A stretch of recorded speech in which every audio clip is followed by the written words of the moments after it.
Ladies and gentlemen, welcome back to Royal Instinct. Today, we're going to be looking at the productivity secrets of Warren Buffett. We'll be exposing how he does it, what he does. Is it all real? Is it all false? Are there manipulations? Are there smoking mirrors that he is using? We'll be looking into it all. Let's dive straight in. This is a biography on Warren Buffett, one of the greatest investors to ever live. He was the CEO of Berkshire Hathaway, which is one of the largest holding companies in the entire world. When he took control in 1965, the company was worth around $19 a share. Fast forward to today, and those same shares are now traded for around $750,000. This would mean that if you invested $100 right in the beginning, that would be worth $2.4 million right now.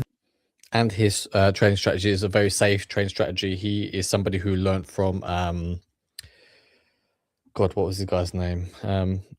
Benjamin Graham, author of Security Analysis and The Intelligent Investor. And I believe Warren Buffett actually read The Intelligent Investor, and that prompted him to seek out where Benjamin Graham was teaching. And then he ended up enrolling in his class at university and being taught finance by his mentor, the author of that very book. And that is how he honed his trading strategy under him. That is what got him kick-started. That is a return of 2,400,000%. And that's on the low side of the estimates. Warren Buffett was a genius. And in his life, in this book, is he a genius, or is he just somebody who learnt from somebody else and then executed it to perfection over his entire life, right? He is somebody who also, he is a person who, when he invests money, he just buys and holds it, right? Which means he never has to sell at any price, right? He allows the stock to appreciate, the share price to appreciate, and then he collects the dividends, which he just then reinvests. Okay, it is a buy and hold strategy that he is using. You also have to put into context the time when Warren Buffett was implementing the strategy. It was during the boom of the American empire, the boom of the golden age of American industry, where America was expanding, not only just in America, expanding overseas, expanding globally. Brands such as Coca-Cola, McDonald's, world famous brands that are still here today, even 60 years later, people still consume those products. And that is the strategy that he had. He looked for companies that had strong moats, as he called them, companies that had very unique products that they were selling, propositions that they were selling, where they had no other competition. Okay, so that is how his strategy was implemented over time. You get a really good idea for how he was able to become disgustingly rich, not just in the way that he invested, but also in how he lived his life. Warren is one of the most focused people I have ever read about, one of the hardest workers I have ever read about, and honestly, he was kind of a genius. So what I did was I took this book and I broke it down into 13 concepts that show the life principles of Warren Buffett. These principles are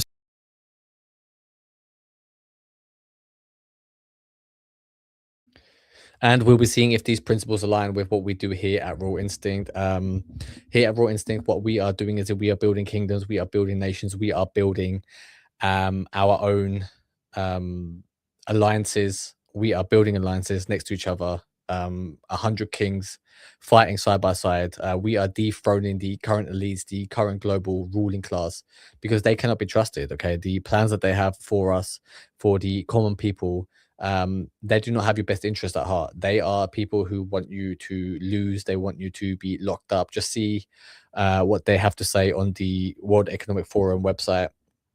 They just want you inside your bedroom, locked up, gooning in the metaverse, plugged in, doom scrolling all day on TikTok, playing video games, wasting away your precious time, wasting away your precious life, right? And if you understand what is coming, the AI apocalypse that is about to happen, where Many people will lose their jobs. Many people will be unemployed. It is a world that is leading to nowhere, a world where the elites will keep you small, extract all the resources out of you, right? And then people like Warren Buffett, people at the top, the Elon Musk of the world, the Bill Gates of the world, they will be hiding in their secret bunkers, hoping that once all the population has been killed off, taken out, that they will be able to be the new people, the last people on Earth. So valuable because they're not just meant to give you vast amounts of wealth, but you can use these principles to have success in any field that you're in. So let me take you through the mind of Warren Buffett and show you the key. And here at Raw Instinct, we are becoming kings. We are building kingdoms. The way we become kings is we find what it is that your life purpose is, what you are most interested in, and then we build a kingdom around it. We build a subject expertise around it. We'll make you a subject matter expert. We'll put you up there with the greats, because you'll be able to outwork everybody. You'll be somebody who is uncompetable at that stage, right? You'll be seen as a subject matter expert. You know, it will give you authority, and once you have authority, once you've seen as a person of authority, it's only natural that you are a person that can command respect, a person that can raise an army, and you'll be able to crown yourself as a king. Keys to his success, starting with the first principle. Okay, we're going to start out with how a day in Buffett's life actually looked like, because what you'll find when you dive into the What he means by shutting out the world is that the thing that interests you most, your life purpose, your thing that you are passionate about most in the world, you spend all your time researching that project, working on that project, whatever it may be, and you have to shut the world out. You have to shut the noise out. You have to allow, you have to forego the distractions of the world and give your attention to something that is of interest to you. Okay, if you are somebody who is easily distracted, spends most of the time on social media platforms, YouTube, video games, etc. If you're easily extracted by Instagram on your phone, you need to shut that out, because that is taking away time and resources, right, from an attention away from your mission in life, right? And the longer you are away from your mission, the less is being accomplished, right? The other thing is, you're also spiking your cortisol. You are stressing yourself out because a lot of the things are very negative on these platforms. It's not like these distractions will be relaxing you. These distractions will be there to weaken you, weaken your focus, weaken your attention. And that is not what we do here at Raw Instinct. What we do here is we totally focus on the thing that makes us most happy, the things that bring us most joy, the things that is most interesting to us, right? And that is something that nobody can compete at with us. And that is how we develop expertise. That's how we become social matter experts, subject matter experts, and that is how we will be building our kingdoms. Daily routine of Warren Buffett is that a lot of his success comes down to a very simple principle. And that principle is that Warren had this remarkable ability to just shut the entire world out and focus on the work in front of him. Here's what the book says about his schedule. Buffett spent the day reading annual reports and business publications and talking on the telephone. With more and more reports to read and stocks to analyze, he was ever in good humor, but it was rather solitary. He often lunched alone, sending out for cheeseburger and french fries. His tiny staff knew nothing more of his stock picks than his wife did. You see, so much of Warren Buffett's life was spent in his office reading, and when he was reading, nothing could distract him. I mean, there are so many examples in the book where Warren is working or he's reading a newspaper or something, and people are going up to him trying to get his attention, and nothing will capture his focus. I mean, that just sounds like that sounds hyperbolic. That sounds very far-fetched. That is more of a myth building around Warren Buffett.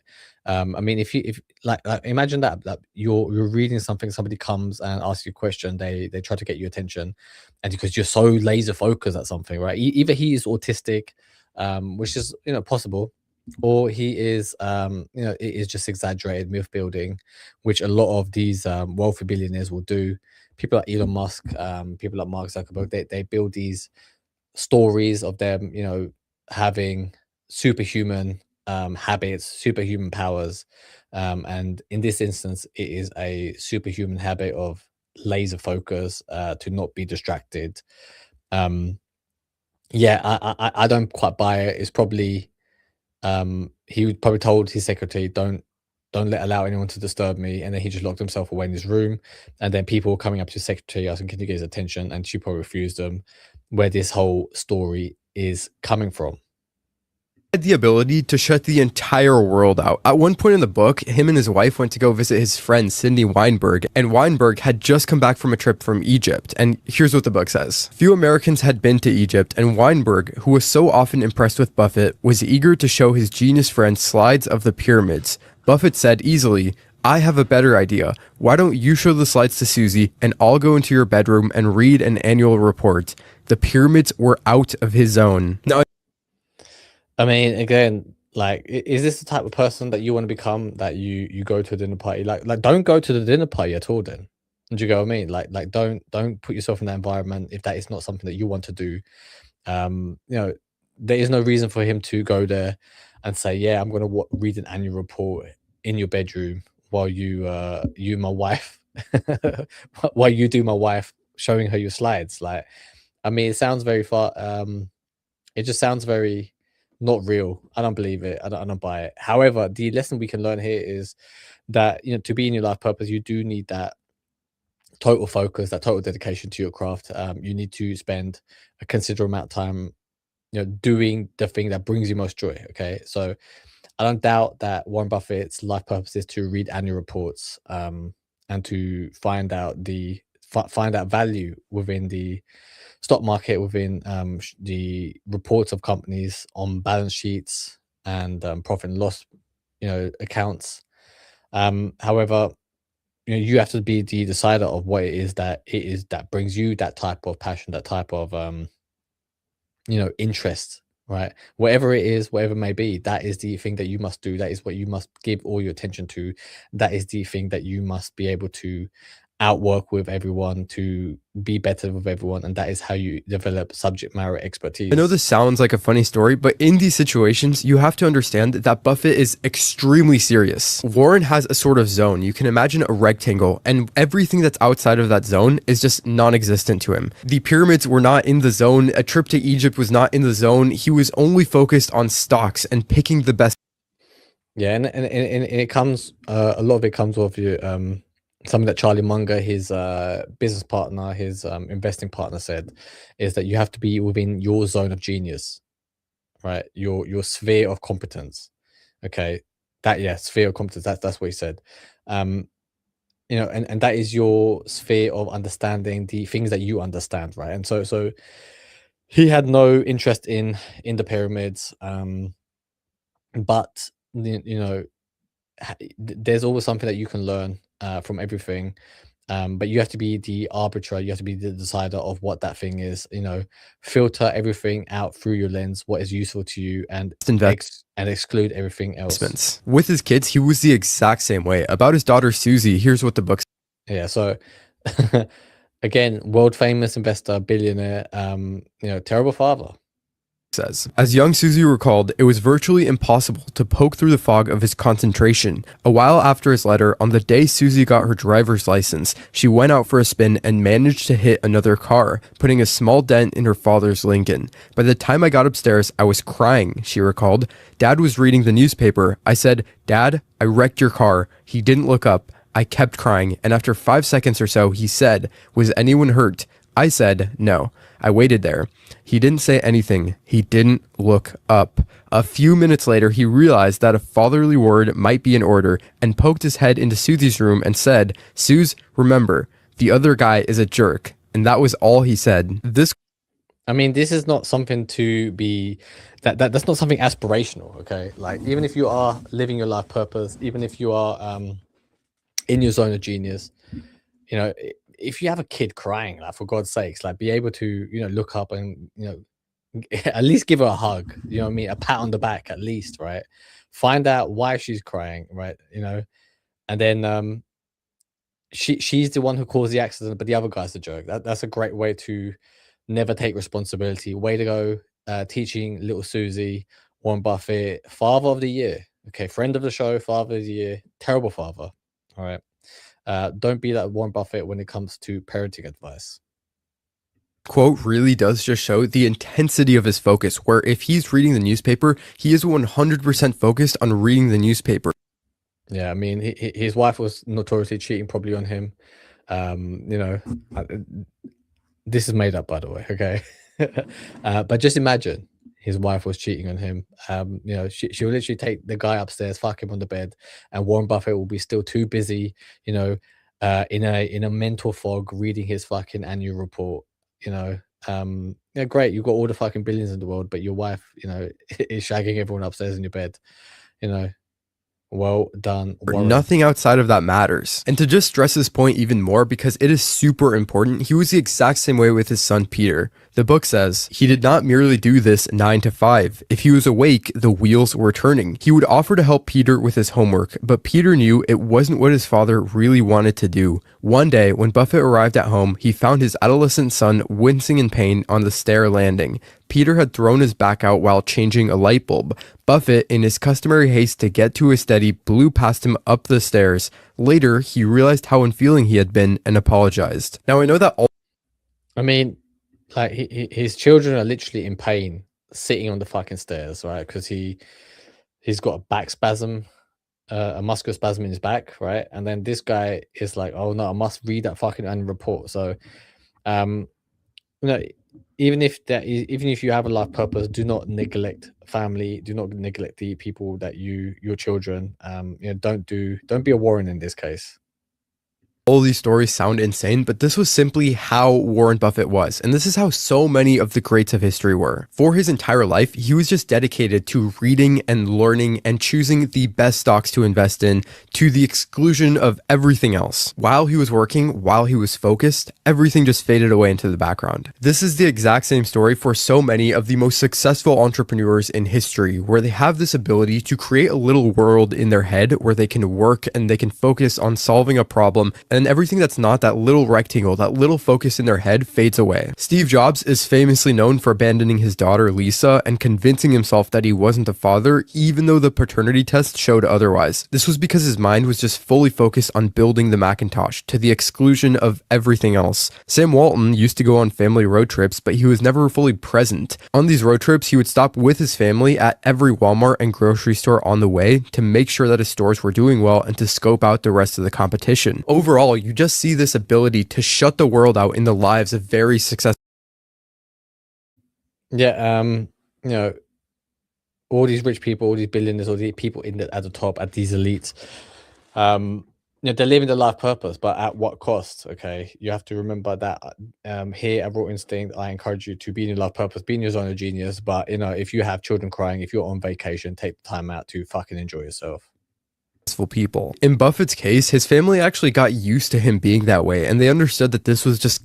They got used to him being a cunt. Kind of how he was. Here's what the book says. In a sense, Buffett was the boy of the house. His total delight in his work, to the exclusion of all else, like his unrefined and immature eating habits, his fear of change, his dependence on Susie, even his perpetual energy and good humor, had a juvenile quality not uncommon to prodigy.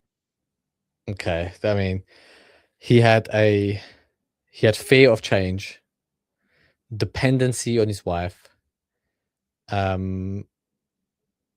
Yeah, I mean, this sounds horrible, by the way, right? Unrefined eating habits, right? So he's probably just stuffing things and still reading that, you know. You know, there has to be a time and place. You know, I encourage you. I want you to be in your life's purpose, in your zone of genius, right? But don't be like Warren. Don't be, you know, so consumed by it that it becomes psychopathic. He's probably on the spectrum. He's probably an autistic person. You know, good for him. He's got all the money, you know, right? And that is the game he chose to play. However, here at Raw Instinct, we do not just want to be rich for the sake of being rich. To play the game, we spend our time developing leadership skills because that is what the world needs. We develop real authority. We develop leadership skills. We becoming the new elites, the people who run the world, and we will be the de facto rulers of the earth. As Peter said, he had blinders on. The entire family did a fair amount of rationalizing about those blinders. They treated his work like some great soulful endeavor that no one could disturb, and in a sense, that was appropriate. Now, I'm not telling you to ignore your family or to ignore all the joys in life and to just focus on your work and that's it. Obviously, Warren is an extreme case here.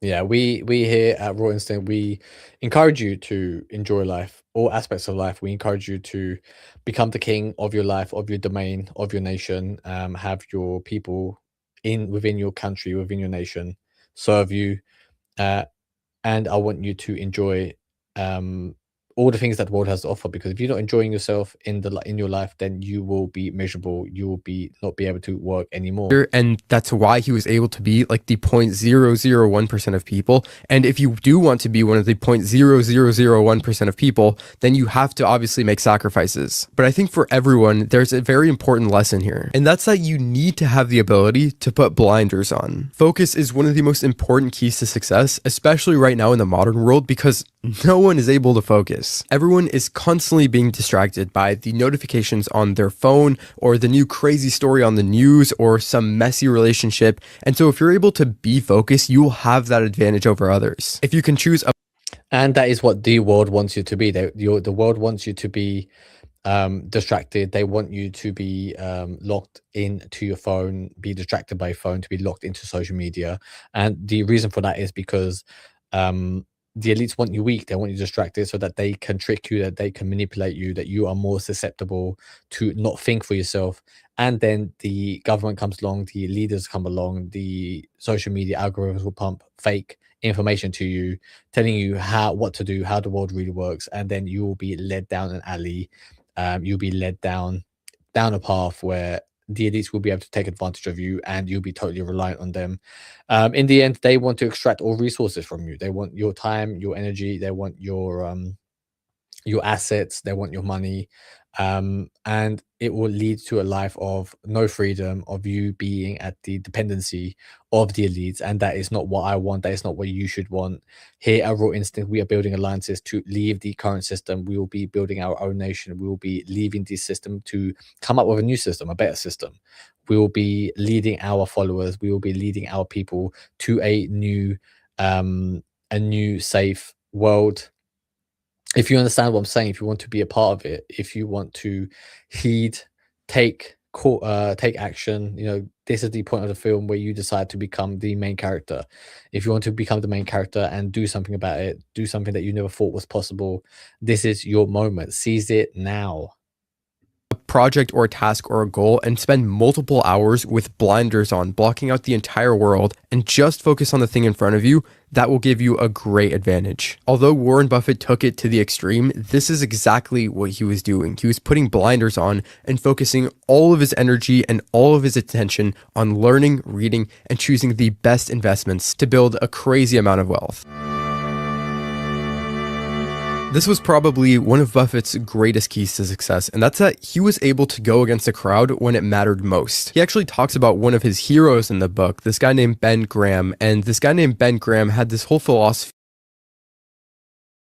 Yeah, you need to go against the crowd. You need to be able to differentiate yourself from the herd, because the world wants you to be a uniform. They want you to be predictable. They want you to be easily easily controlled. They want you to not have any autonomy. They want you to follow the crowd. Okay, they want you to be a sheep. They do not want you to be the leader, to have any authority, to have any decision-making skills over your own life. Okay, here at Raw Instinct, we do not subscribe to that. We want to become leaders. We want to have total dominion and authority over our lives, which is why we take control, which is why we say fuck you to the system, and which is why we are aiming to become the de facto rules of the world. And we do that by following our life purpose, following our mission in life, and we will be building kingdoms, building nations. We will not be stopped. We cannot be stopped. We are undefeatable. We are unfatigable. We will win. It is only a matter of time. Okay, we have a short window of opportunity left, but we will be seizing it, and therefore we will become the new elite. About ignoring the crowd to make an investment. He liked to say, you are neither right nor wrong because the crowd disagrees with you, Picking a stock depended not on the whim of the crowd, but on the facts. Buffett took this to heart, partly because he saw Graham in idealized terms as a hero like his father. And one of the reasons Warren Buffett was able to outcompete everyone when it came to stocks was this simple advice. It was that he was able to be right and act on it when everyone else was wrong. Take the mid-70s, for example. In the mid-70s, there was a huge market crash around 1973. Everyone was panicking and everyone was selling. And remember that the market goes down because more people are selling than are buying. And so the selling puts pressure on the price of the stock and it pushes the prices down. But Warren was not selling, and he actually managed to do the opposite of what everyone else was doing. Looking over Berkshire's brokerage activity in 1973, one has an impression of Buffett sweeping down the aisles of a giant store. As the market fell, he raced down the aisle all the faster. Ralph Rigby, the textile salesman, visited Omaha and found Buffett in a state of ecstasy. He said a lot of guys studied baseball stats or the racing for him. Rigby said he just had a hobby that made him money. That was relaxation to him. Yeah, so that is quite telling, that little sentence there. It wasn't it wasn't work. It was relaxing for him because he was able to use his wisdom, the knowledge that he gained, and implement it when everyone else was losing their mind, when everyone else was losing money, losing their shit. He was able to swoop in and buy stocks at a discount, compared to the value that he thought that those companies were worth, right? Because most likely the American empire will not fail, so stock markets will recover. And then he thought, he made the bet that's saying that if it recovers, he'll be able to recoup all that money. Because if the American empire fails, right, and the stock market just keeps going down, then the money that he has will be worthless anyway at that stage, right? So you're better off implementing that capital into stocks that you think will survive the market crash. As long as the American economy survives, the American empire survives, the stock market will recover. Which is why you've seen 100 years of the stock market continuously just going up, and that is how Warren Buffett was able to beat the market. Okay, the other thing is, like he said, he was ecstatic during that period because it was fun to him, right? Like, he was in his life purpose, he was doing the thing he loves most, and therefore it was easy for him. It wasn't extra work. Okay, it was a fun hobby that he was doing, and he just makes a lot of money from it. He was racing down the aisle and buying stocks left and right when everyone else was selling. This is why it is so important to be able to go against the crowd. So many times people do things that make zero sense simply because everyone around them is doing the same thing. The panic of 1973 was one of those times. It was one of those rare times on Wall Street. America was being given away and nobody wanted it. Buffett's reaction was instinctive. Be greedy when others are fearful. You see, Warren actually had this sort of defiant personality that helped him stray from the crowd and find joy in it. He had the skill ever since he was a child. And you need to have the same. You need to be ready to embrace hate from people who don't agree with you. You need to be able to tolerate that negative comments towards you, sometimes even hateful comments. Okay, like many people on social media, on YouTube, they fail because they end up giving into the comment section, the hateful comments that they get, the negative comments that they get. That really affects them. It affects their soul.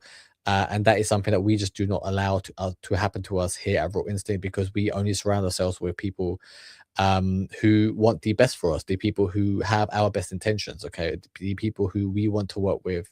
They're the only people allowed within our kingdoms, right? Everybody else is shut out.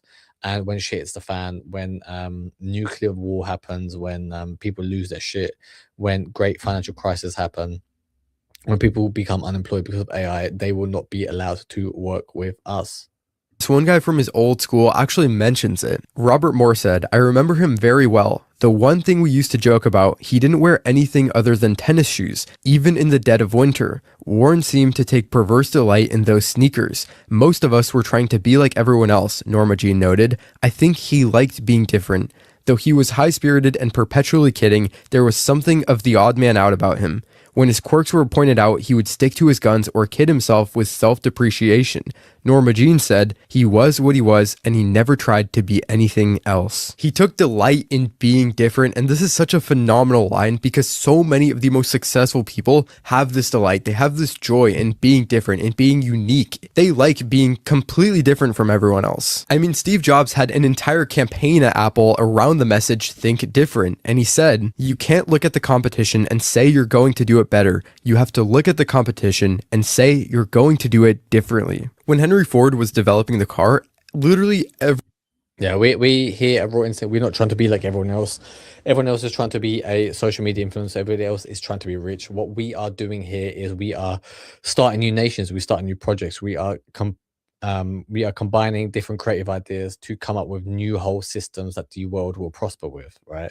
That is something that most people are not doing. That is something that most people aren't able to relate to, right? Because we are chasing freedom, we are chasing total autonomy, we are chasing the lives of kings. We are becoming kings, right? People are out here, you know, just trying to be a billionaire. You know, we are owning the earth that the people live on. Okay, we are becoming the people, the rulers that people look up to. We become the points of authority that the world needs.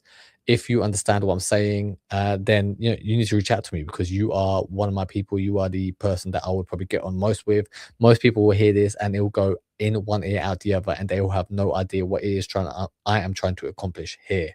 Everyone told him that there was never going to be a car market, and in his autobiography, he even wrote this: "The idea of gas engines was by no means new, but this was the first time that a really serious effort had been made to put them on the market. They were received with interest rather than enthusiasm, and I do not recall anyone who thought that the internal combustion engine could ever have more than a limited use. All the wisest people demonstrated conclusively that the engine could not compete with steam. They never thought that it might carve out a career for itself." This is why being different matters so much, because if you do what everyone else is doing, you're gonna lose. You have to find spots and gaps in the market where you are the only person that is right and everyone else is wrong. Of course, that is an insanely hard thing to do, but remember that you only have to be right once, one time in your entire life, and everything changes. When it came to the stock market, there was just a couple Yeah, that is why we here at Raw Instinct, we are working hard every day. We are trying every day. We are slowly creeping our success. We are carving success out of wood, out of stone.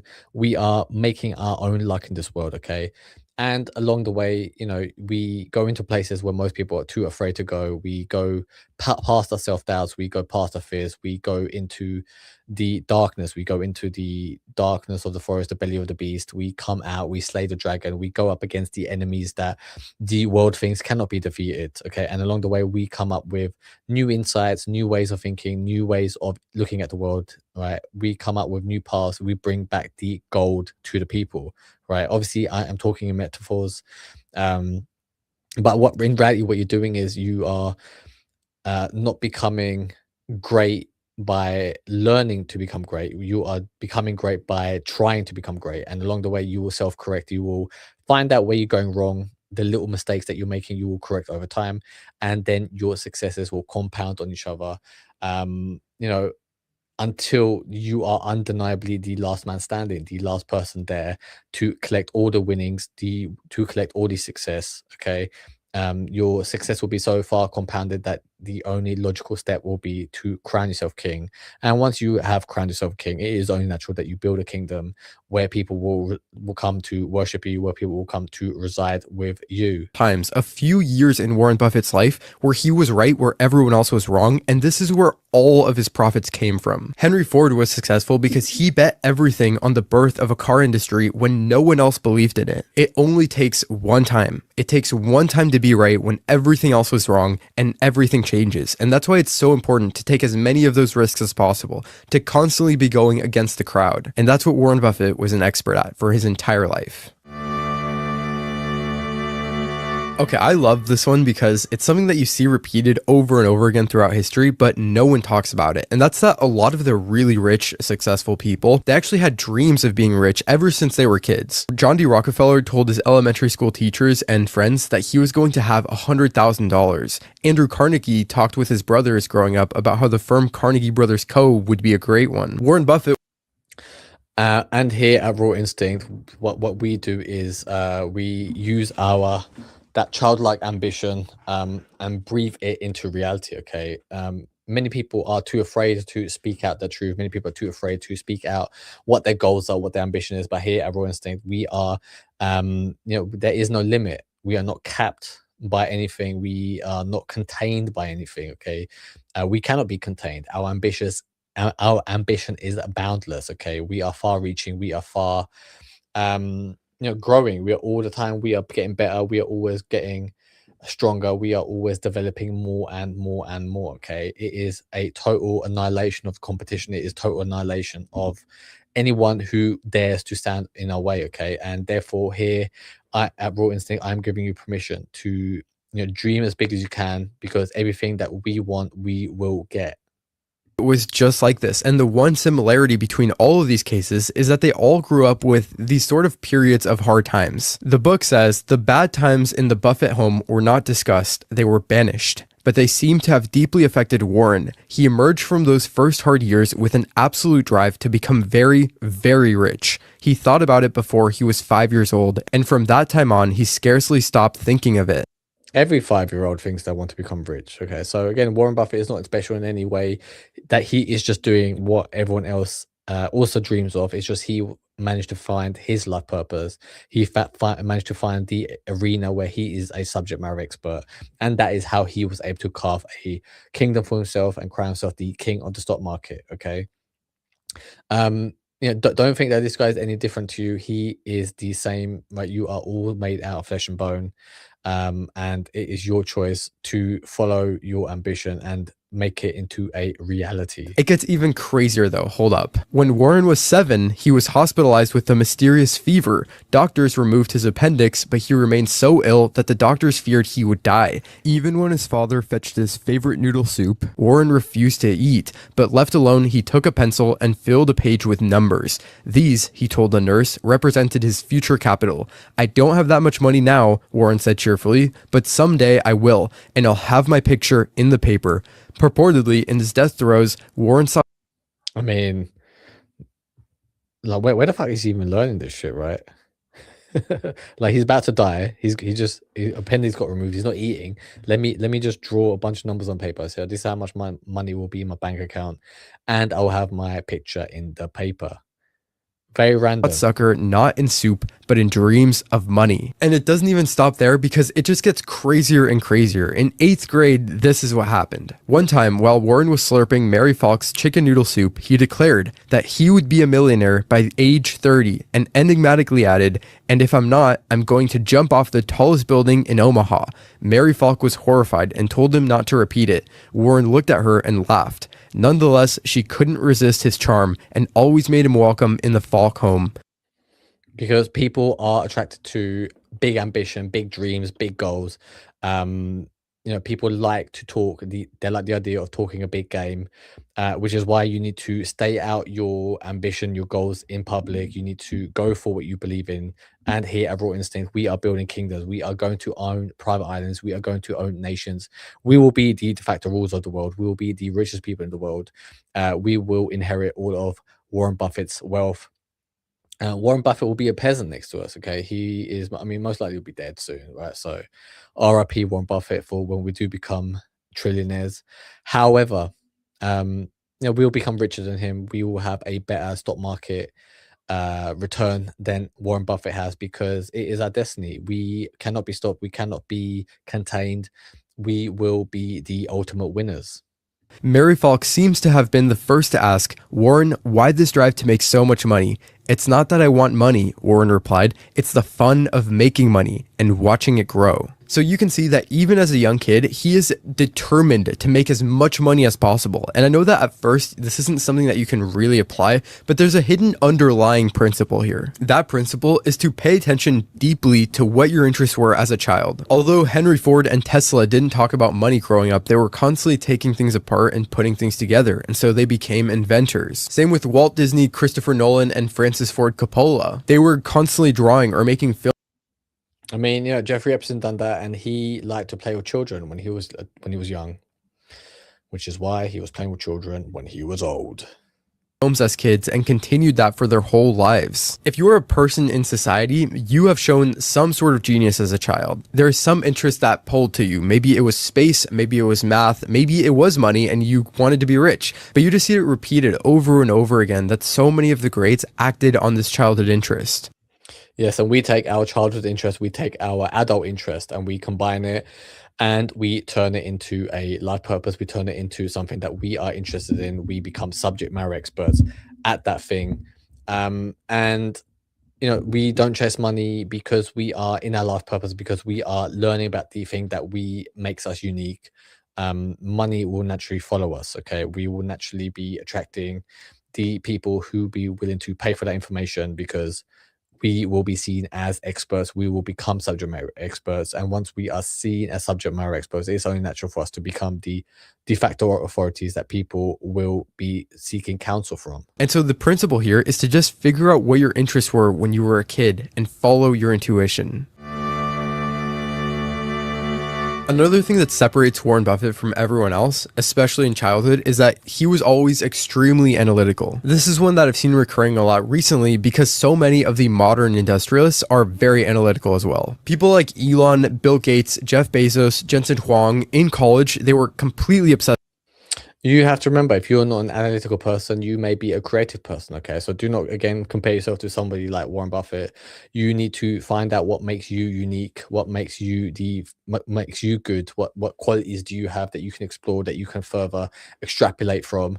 And that is how you will be in your zone of genius. That is how you will become rich. That is how you will be seen as an authority. That is how we will crown you as a king. With numbers. For Warren Buffett, as a kid, the book says, Warren's exploits were always based on numbers, which he trusted above all else. In contrast, he did not subscribe to his family's religion. Even at a young age, he was too mathematical and too logical to make the leap of faith. And this sort of analytical mind really helped him a lot in his life, especially when everyone else was panicking. His mind just kept him focused on the facts, and it kept him focused when everyone else was panicking. The book says, Buffett was so consistently analytical, unusually so. On form, his emotional pendulum did not swing as far as other people's. There was no pushing him to an expression of, say, anger, despondency, recklessness, or other feeling outside of his customary Pepsi-drenched high spirits. He was always logical and even-tempered, always in the same circumscribed arc. You see, Buffett's entire investing philosophy was centered around a concept of finding intrinsic value. So he will literally go into the company's financial statements and he will figure out how much exactly that company is worth. The stock price doesn't really matter for him because it's only people's perception of what they think that company is worth, not what the company is actually worth, which would be its intrinsic value. This is a very difficult way to invest though, because when the stock goes down, people begin to panic and they begin to sell, they begin to get worried, and emotion takes over. In these scenarios, the reason Buffett was able to have success where others didn't is because he was extremely analytical, and he was able to analyze those companies. He was able to determine what their true value was, despite of what the price of the stock at the time was. So he'll be able to quickly tell you, based off of the annual report, whether that company was overvalued, meaning that stock price is likely to go down, or whether it was undervalued, meaning it was likely to go up. Okay, and he is willing to pay a low price for a company that he is willing to bet on that price will go up in coming years. And then when a overvalued company during a stock market crash, that price goes down, he is willing to buy it at a discount much cheaper, because he knows that once the market stabilizes, those prices will return to its previous highs, because he worked out the real value of that company. his analytical mind that sort of kept the emotional side of him calm. Buffett's rare ability to separate his emotions from the Dow Jones Industrial Average was a big part of his success. In the 60s, when he had been making tons of money, he had been fearful of prophecies, but now, with his portfolio underwater, he was salivating. His portfolio was underwater and he was salivating. Because Buffett was focused on the intrinsic numbers and not the stock price, he was able to stay calm and even be happy when the stock price was down, because it just meant that he was getting a better deal. The reason why this principle is so important is because so many of the times it's not. Yeah, the reason why he was so happy is because if it's a company that he's already invested in, and he thinks that that price is, that is a good company and he's going to make great dividends, a dividend return off of that company, then when the price comes, say if the share price is $20 and it goes down to 10, that means he's getting it $10 cheaper than what the real value is. Okay, so that is why he is salivating. That is why he is getting giddy when people are losing their minds. The person who's smartest that wins. It's not the person with the highest IQ, but it's the person with the best emotional impulse control. If you can be more analytical than the people around you, it'll help you stay calm while everyone else is panicking. And this in the long run will help you achieve much more success. Virtually every other stockman in the country chatted up ideas with nary a second thought. Over lunch, at golf courses, on the telephone, tens of thousands of times every day, investment people inhaled and exhaled the name of a favored stock, and most of their tips were forgotten days, if not moments later, to be supplanted by a new hot stock. But Buffett was different. He was possessive about stocks, like an artist with an unfinished canvas. He liked to tell stories of his coups in the market, but only when they were wrapped up, and only of stocks that were on his agenda to talk about. So again, he is trying to control the narrative. He is not telling everybody what he's investing in, but he only mentions a stock. He only mentions his successes. Okay, when he's successful, that is when he will tell you what he did. And that is why he is seen as the miracle of Omaha. That is why he is seen as the best investor ever in history, because he will only tell you about his successes. So therefore, he looks like a miracle worker. He looks like a wizard. He looks like a very clever man. This might be my favorite principle out of any of them. For Warren Buffett, work was more than just work to him, but it was almost like a religion. He saw work with a religious element to it, and it was a constant journey of self-improvement where he was. And here at Raw Instincts, we see our lives as religion. We see ourselves as gods. We see ourselves as the rulers of the world. Okay, you need to have that ambition. You need to have that drive about you. You need to be able to look people in the eye, be fearless. You cannot waver. You can not be a low confidence person. You have to beat yourself down. You have to beat your fears. You have to become the best version of yourself, and you have to then be in your zone of genius in order to crown yourself a king, to be seen as a king, to be seen as a point of authority. Because we are heading towards a great crisis. We are heading towards a great doom, where the elites will try to undermine us, to try and overthrow us, to keep the people, the mass population, under their control. And here at Raw Instinct, we do not subscribe to that. Okay, if you want to escape, if you want to get out while you still can, there is still a few years left. Just 1 or 2, 3 years left before we have to move to our private islands, to our sanctuaries, to our castles, and hide and not hide, and be protected by our walls of our kingdom. Then, if you understand, if you want to be part of that, then let me know and reach out. Always learning and trying new things and constantly getting better at a craft. His family recognized this as well, especially his wife Susie, and the book says, moreover, she and even the children understood that Warren was on a sort of spiritual mission that diverted him from the more routine aspects of family living. They referred to his office only half-jokingly as the temple. His work was a canvas, a work of art.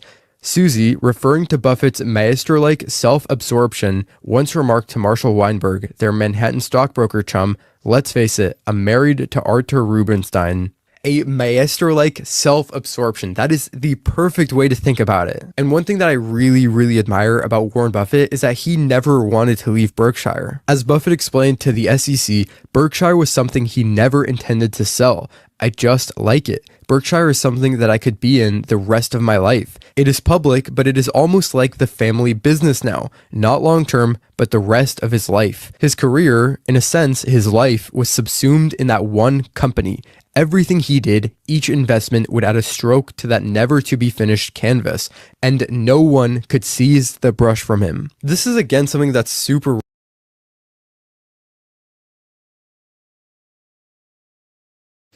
He's talking about a holding company that holds stocks and shares, right? It is not a canvas, right? Like he treats it like one, but it is, just a holding company, right? So do not get too excited, Warren. You are in your life purpose. We are happy for you, but it is not a Da Vinci. It is not a Michelangelo. It is not a Picasso. Wrong in the business world today, where everyone just wants to build a great company and then sell it to make a lot of money. Now, a lot of these people actually do end up making a pretty good amount of money, but rarely do these people ever get into the history books. Warren Buffett was kind of the exact opposite, and he follows a business philosophy that I like to call the David Senra business philosophy. David Senra is a podcaster, and he actually makes a living reading biographies like me, but his entire ethos is built around the philosophy that you should find a craft that you can spend your entire life perfecting. The reason this is his philosophy is because he is obsessed with podcasting, and he says he's going to read biographies until the day he dies, which pretty awesome. Sounds pretty good to me. Buffett is the exact. And you need to have that similar mindset. You need to be in your life purpose. It needs to be something that you absolutely enjoy and that you can talk about nonstop. And that is how the world is moving towards. The world is moving towards content creation, towards podcasting. You need to be seen as somebody. Okay, the biggest country in the world is the internet. That is where we reside. That is where you spend most of your time. If you're consuming content via your phone, via the internet on your laptop, then you are, you are transacting on the internet. You're transacting in the nation that is called the internet, the world, the country that is called the internet. Okay, and to be somebody there, to be relevant there, you need to be seen. And how do you get seen in today's society? You need to build a social media presence. You need to be somebody who is seen as a point of authority. And what we do here is, instead of becoming influencers, we become subject matter experts, and then that is how we become seen and visible online. We reach out to people who understand us, who like our work, who want to work with us, and then that is, from there on, we decide to build kingdoms, to allow people, give them the choice to live in their current hellholes of a country, or to escape and come and live on our private islands. Same way, he was analyzing stocks and investing in them ever since he was a child. The book says, Henry Ford developing the car, or Ray Kroc figuring out how to deliver hamburgers better than anyone else. In the last few years, one company after another has been transformed by people who have understood the game. At Cap Cities ABC, Buffett was trying to recreate a world where people would not be thinking about exit strategies. This is probably the best way to become wealthy, and it's the way that most of the people who I read biographies about become wealthy. Money comes naturally as a result of service, and that's true. Exactly. We are in our life purpose here at Raw Instinct. We develop subject matter expertise, and the money will follow. Okay, we do not follow the money. The money is just a tool that is attracted naturally to us, because what other options exist apart from our creativity, apart from our great lives that we live? The people will be following us. We will become the new rulers of the earth. For these people, find a craft that they can devote their lives to and simply perform it for other people. Money comes naturally as a result of service. And so if you can think of your work as this sort of blank canvas that you can paint a new brush stroke every single day, every day, just wake up and perfecting that craft and providing a service for other people, this is the best way to not just build wealth, but to build a legacy that will last multiple lifetimes. Buffett was 26. He had modest savings and no steady income. Another young man fretting over his unearned millions might be worthy of a snicker, yet in Buffett there was no hint of bravado. He knew just as much as anyone can that he would be rich, not just successful, but rich enough to have trouble figuring out what to do with it all. He had anxiety over spending his dough, before indeed he had any, but not over making it. At a time when his accomplishments were modest, Buffett's awesome self-confidence was the thing that propelled him. I love this so much. Buffett is one of the most confident people I've ever read about, and you just see it in that quote that he was talking about how he would spend his money. And how do you become so confident as Warren Buffett? Okay, what we do here at Raw Instinct, we remove all your self-doubts, we remove all the things that hold you back, the fears inside your mind, that negative voice. And once that voice and that barrier is unleashed, The only thing that is left is for your true personality to shine. Okay, there is no more depression in your world. There is no more things that are holding you back. You'll be fully able to, you know, be in touch with your charisma, your natural voice, the natural thought processes in your head will be unleashed onto the world. You know, and they will allow you to become more creative, more expressive, more attract new people. You'll become more magnetic because there is no because you are totally aligned at that point. Okay, there's nothing that is confusing you, no voice to hold you back. There is nothing to stop you from becoming money successful. before he even had it. This is something all the greats have, where they're able to live in a reality that doesn't exist yet, but that they've built up in their head. Edison with the light bulb, Steve Jobs with the Macintosh, Henry Ford with the car. They have this reality in their head that they've built up, and then they walk around in the world with 100% belief and confidence that it will come true. This confidence Yes, and that comes from removing those negative thoughts inside your head. Okay, remove the self doubt, and you are free to express yourself in any way, shape, and form that you see fit. And life becomes easier at that point. You're right. You naturally become happier. You naturally become more positive. Right, things will look different to you. You have a new perspective, a new outlook, and everybody around you will be able to sense that. They will just see how you are moving through the world. That you are a man that is going towards conquest, towards battle, that you are not willing to be timid and hide in the background, that you are the main character, you have new main character energy, and it is naturally that then you will be seen as a point of authority. And that is how we establish kingdoms here on Royal Instinct. sort of radiates into other people, though. The book says it was not so much his results as his serene self-confidence. One time he went to a meeting of neighbors who were hotly debating what to do about a city proposal that would reroute traffic onto Farnham Street. Buffett stood up and calmly suggested that everybody ought to forget about it, and that was it. People realized he was right and went home.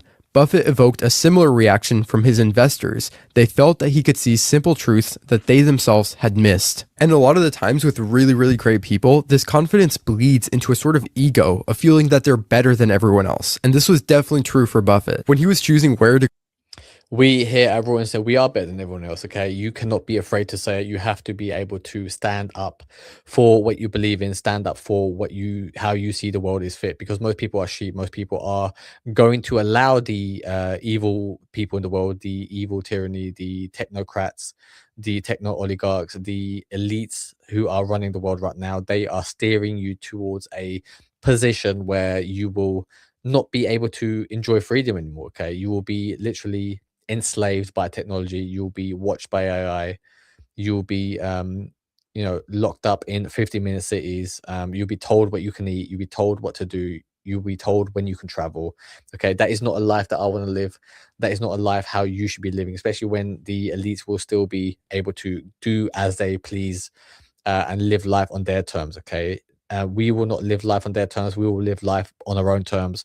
We will seek out dominion over our own lives. We will seek out authority over our own lives. We will be free. We will be seen as the world elites. go to college, the book says Howard suggested the nearby Wharton School of Finance and Commerce at the University of Pennsylvania. Warren replied that college would be a waste. He had read at least 100 books on business. What, in short, did he have to learn? Despite Wharton's fighting reputation, its curriculum was lacking in beef. Warren disgustingly reported that he knew more than the professors. Look, the lesson here is simple, but it's difficult to execute. You need to be able to find the line and walk the line between confidence and arrogance. You have to be confident to the point where people think you are delusional, but not arrogant enough to where you miss a good idea because you're too arrogant to see it. This is exactly what Buffett had. He was Here at Raw Instinct, the way we do that is we surround ourselves with our true friends, our true natural people that we are aligned to. Okay, we seek out people who have similar values, similar belief systems, similar see the world in a similar sort of way. Okay, you might be friends with people who right now do not have your best interest, who are not very encouraging. Here at Raw Instincts, I'm building the Amichis, I'm building the Royal Alliance of Kings, where you will find a group of people that really have your back, that you can rely on, that when shit hits the fan, that they will stand side by side with alongside you. They will help you with new ideas. They will help you with new creative ideas. They will make you a better person, a more creative person. You will enjoy life living around those people. And when you are around those people, you will naturally feel no ego from yourself, no ego from them. It is naturally just, a bunch of confident people able to plan better, to come up with new ideas, to lead the people of the earth, the humans of the world to a better tomorrow. Okay. If that makes sense to you, then let me know. Extremely confident, almost to the point of arrogance with his skills as an inventor, but he was also able to discuss different ideas that he didn't agree with in conversations. And you see this a lot in his conversations with Charlie Munger. What's so great about confidence, though, is that people just naturally tend to follow you. Warren had a lot of really great ideas, but so many people have a lot of really great ideas. It's the ones who walk around the world and speak them with confidence that are able to build empires. And that is what we're doing here. I'm here, I'm speaking my truth. I'm letting you know what I'm building. I'm building my empire, and I want you to build yours. Okay. We are here at Raw Instinct. We are looking for 100 people. Okay. I am sending out the bat signal. I am assembling the Avengers. Okay. If you want to be a superhero, because the world needs more heroes. Okay. The world lacks leadership. If you want to be the hero in your world, in your story, if you want to go on the hero's journey, if you want to be the main character in the world, well, this is the part of the film where you decide whether you want to be the main character or whether you want to stay back and be the NPC. Okay, you want to be a background character who people ignore, who people cannot resonate with. You can decide to, really suppress your soul, to suppress your life purpose, become depressed, turn towards vices, towards things that will be detrimental to your health, detrimental to your happiness in life. Okay. And then you will die and wither away with nobody who will ever know you, with nothing to show for your efforts. Or you can take this step that towards glory. You can take this step towards winning, towards conquesting, all right, towards conquering new land, new territory, to building a new world, to building a new universe, to building and buying a new private island for people to come and live on. We are building nations. We are building new territory. We are building kingdoms. Okay. And here at Raw Instinct, we are building the Amichis, the 100 kings who will come together to form an alliance of kings, fighting side by side, shoulder to shoulder, while we build our kingdoms. So when the evil in the world does start to take over, we will be able to offer humanity a new escape, a new way of living, a new way of viewing the world. Okay, but that can only be done if you choose to. Okay, I am going to do my part. However, if you want to join me, if you understand what it is that I'm doing, if you want to learn more about my methods, my philosophy, then reach out to me. Let's see if we can work together. We will make you a subject matter expert. We will make you a king, and life will be ours. Okay, all this success is ours, and we cannot be stopped. We cannot be defeated. Let me know if that makes sense to you. But that is it for today. I will see you soon, and thank you